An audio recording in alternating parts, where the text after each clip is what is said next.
Well, here we are, another beautiful day in America. It's a couple things that just want to address. A couple things that happened throughout the week that I just feel that needs to be talked about.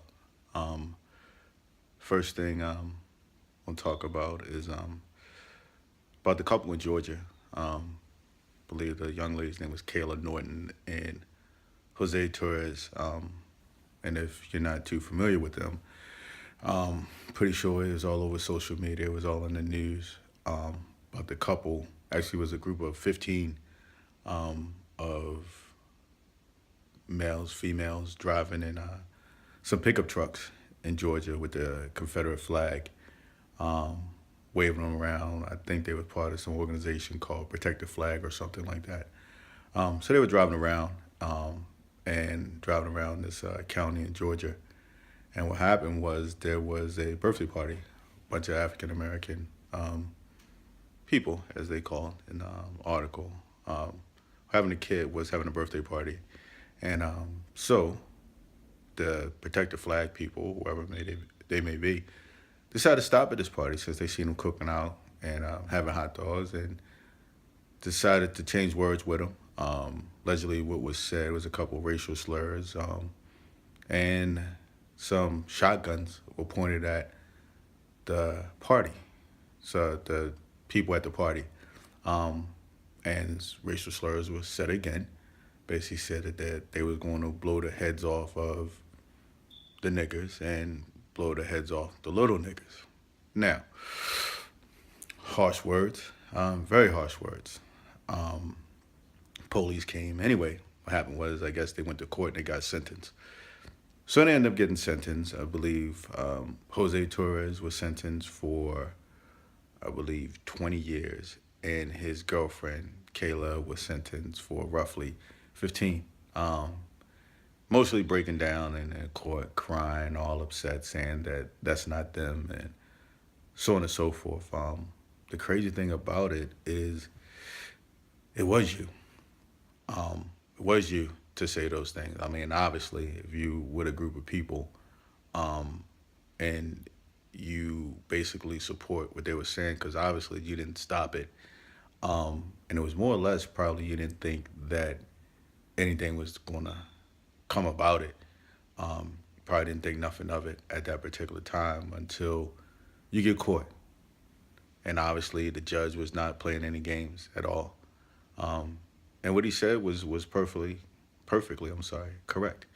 He said the Confederate flag could mean many things, and it can. I have no idea. I'm not from the South. I know there's a lot of controversial about it. Um, but said it could be mean many things. But when you ride around in a pickup truck saying racial slurs, it only means one thing. So they got sentenced. And it was sad. You know, it's a harsh lesson to learn. But unfortunately, racism is just unacceptable. I mean, it is. And on top of that, they were banned basically from ever coming back to that county because they just don't want any parts of it.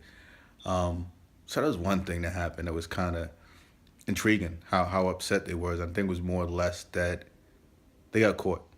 You know, and do I think that they meant it? I mean, allegedly they were drinking, but it was something in their hearts to make them say these things, and just to threaten little kids is crazy. Threaten anybody because of the color of their skin, um, but it was totally unacceptable. Um, so that was the big thing that was going on. Another thing was about the congressional speech yesterday, which was got many mixed reviews about it. It was interesting. That's probably one of the first congressional speeches I actually watched.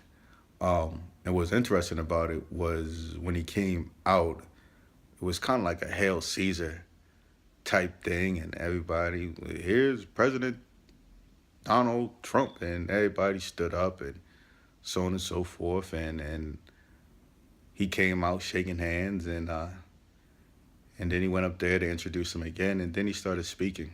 Um, and I'm listening to him. You know, I'm listening to him. Trying to be um, open minded, we'll say. Once again, trying to give him a chance, like I have always try to give people a chance to try to make me think differently of them. Um, and it sounded good. It sounded good, but it was very, very, we'll say, wasn't nothing behind it. It was just words. Um, and it was just crazy to me how, like, between every little thing he said, like, they stood up and applaud like it was the greatest thing. Um, trying to convince people that what he's saying is for real, which is true. And the crazy thing about it, the whole thing was, as I'm listening to him, I was just like, it's kind of like you telling America all these things, but don't have a vehicle or have a means of getting there. Said he wants to get rid of Obamacare, but don't have anything to replace it with. Um, Everything that he says is anything that goes wrong is somebody else's fault. It's never his fault. Um, the soldier, unfortunately, that passed away, I guess in the mission that they had, Navy SEAL, the wife was there. And it was basically um, him apologizing and saying heartfelt things. But Leslie, it was a mission that was proved when Obama was president. But it was a reason why they didn't go on that mission. It's because they felt it was too dangerous. So it just seems like that when things go wrong, it's somebody else's fault, and that's a problem. So I would just suggest like people just to wake up, man. Just wake up and just stop following the crowd. And ask questions. Ask questions, which is important. You can't have somebody telling you something and don't have any substance behind it or any means of getting it done. And that's the problem that I had throughout the week. Basically, things that I seen. Um, I don't feel any remorse for the couple in Georgia, and I'm just not like I'm being unsensitive or anything. But I was always taught, man, you got to watch out who you hang out with. For real, it's many of us that's been incarcerated for the same thing, just being with the wrong people. So I mean, welcome to our world. That's just how it goes down. Um, and with people that watch the Trump speech and is all fired up about it, I mean, ask questions. I mean, to me, he was just saying a whole bunch of words, and there wasn't nothing behind him at all. And like I said, it sounds good, but he has nothing in place to get those things done, and that's a